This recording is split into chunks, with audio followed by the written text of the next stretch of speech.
She was broken, down in the third. The match was right there for her opponent to take.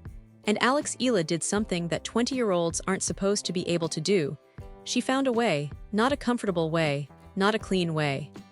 Not the kind of way where you look back afterward and say she was always in control and it was never really in doubt.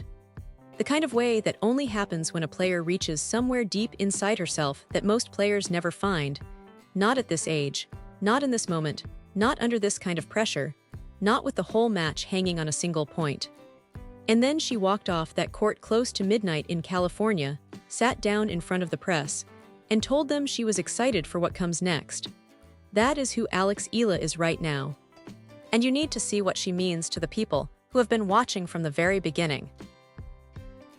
We're not concerned about anyone else right now. It's Eala time. This is Eala's moment. Our days, our dinners, our evenings are fixated on when she's playing. That's real tennis fandom right there. Love it. This is so great for tennis in general. Yeah. I think having players like Alex out there, and she's so gracious to all her fans. She spends time with her fans, signs the autographs, takes the photos, and really just shows the Filipino community that it is all about the Philippines. And I still carry that flag with me no matter where I go across the world. And such a young woman at that has that wisdom of just what it means to play for her country. Only 20 years old, such maturity, already a hero to her entire nation. I mean, it's basically Manny Pacquiao and Eala, right? I mean, that's it. That's it. That's who they're looking up to right now. Manny Pacquiao. That name doesn't get said lightly.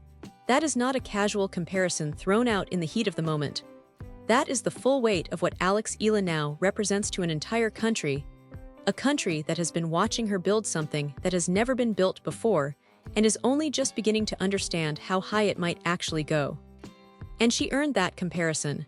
She earned every single bit of it by doing something on a tennis court in Indian Wells, California that nobody who watched it will forget. But before the number makes sense, you need to understand what she actually survived out there on that court. Because it wasn't clean. It was never clean. It's a golden opportunity missed, believe it, after working so hard to get the break. She's been broken right back.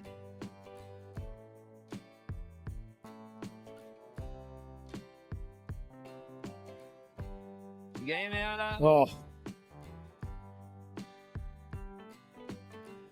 Couldn't have placed it better.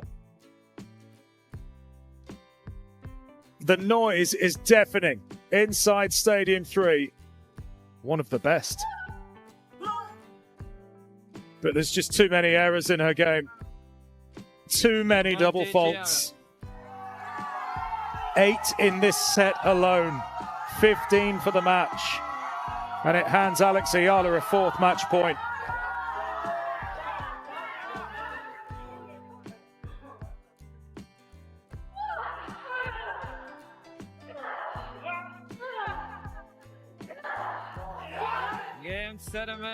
It's Eala's night. And the Filipina wins a blockbuster close to midnight in Indian Wells. Look at the great respect between these two. This was a sensational match. Diana Yastremska more than played her part. Lovely respect between the two, but it's Eala who thrives in these matches. She thrives in these kinds of atmospheres, and she's done it again. 7-5, 4-6, 7-5. Incredible, absolutely incredible. And if not the match of the tournament so far, it's certainly a big contender, and it's going to be hard to beat.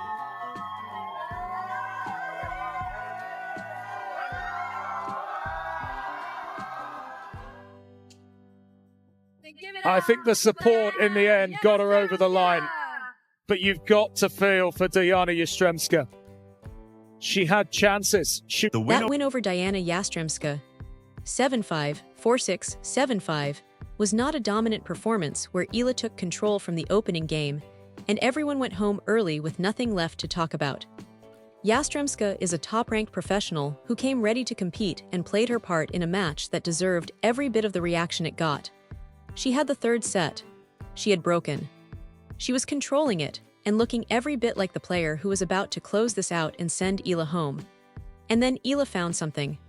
Fearless tennis, out of nothing, at the exact moment when most players at this stage of their career would fold under that weight. She turned the whole set around and took it 7-5. That win pushed her from her official ranking of 32 up to number 28 on the live rankings. And here's what that actually means, because the number alone doesn't tell the full story. Number 28 in the world. WTA Tour, women's tennis. A circuit played on every continent that has produced the greatest athletes in the history of the sport, that has one of the deepest and most competitive professional fields that exists anywhere in all of professional sport. Not top 100, not top 50, 28, at 20 years old, as a Filipino player.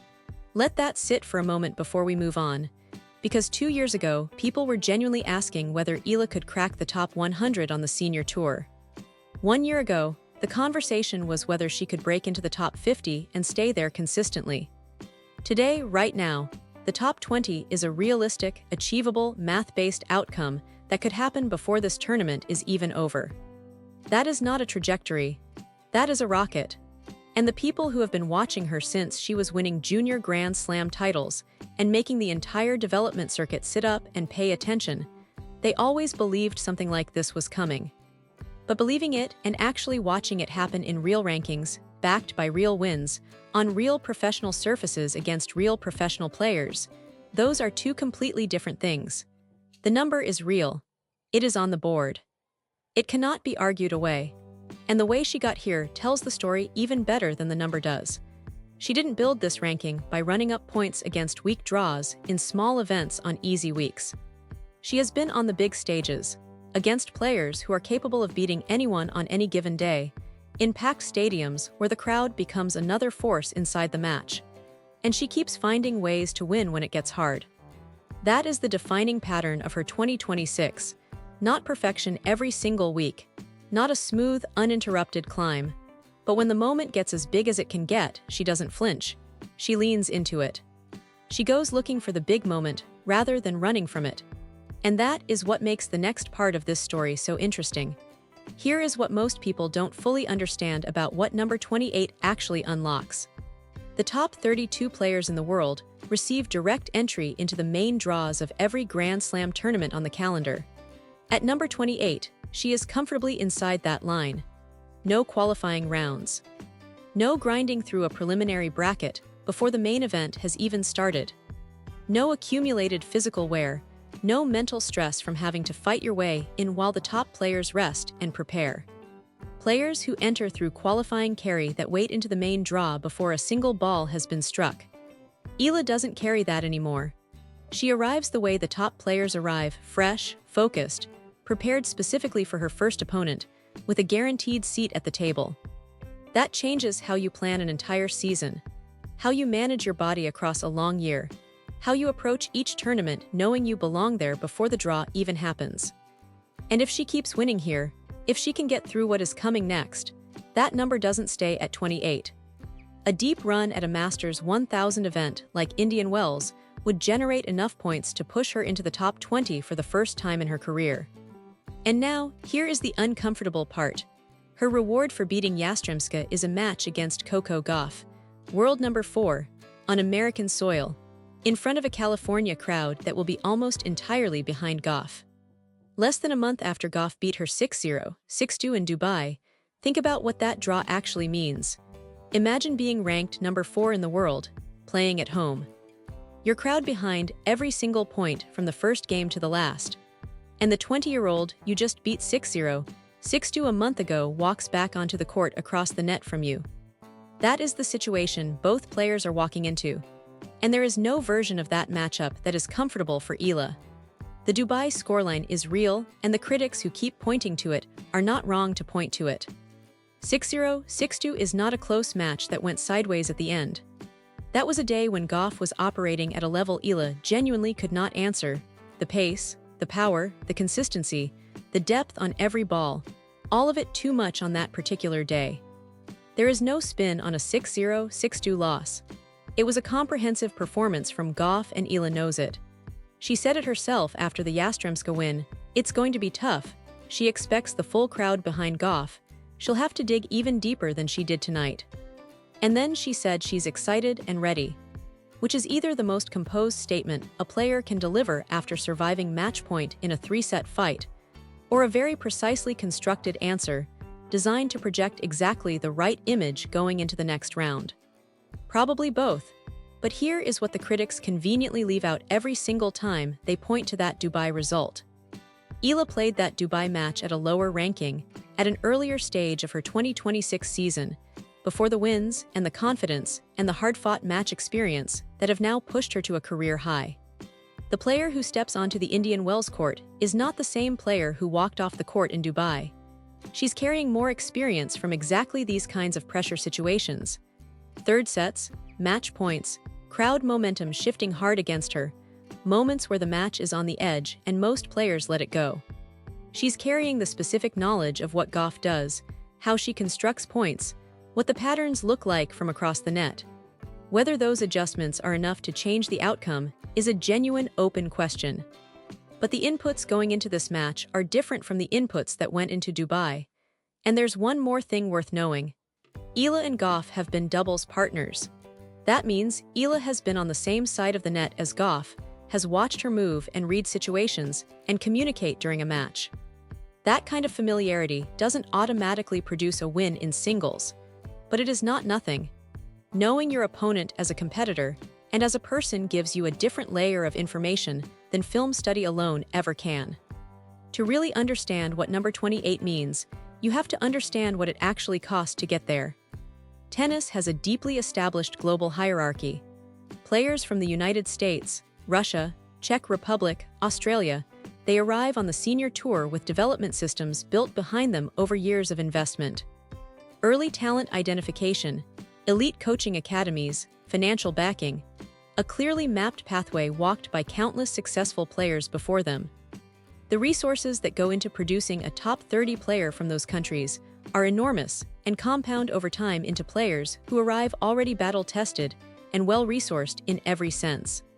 Eala got here without any of that infrastructure around her. She got here on talent, on relentless work, and on a mental toughness that has been visible since she was a teenager, making experienced coaches and scouts stop and take notice. She carries an entire country's expectations onto every court she walks onto. The fans who travel city to city, who flood every platform after every win and every loss, who restructure their evenings around her match schedule, they are not casual observers. They are a country watching one of their own build something that has genuinely never been built before.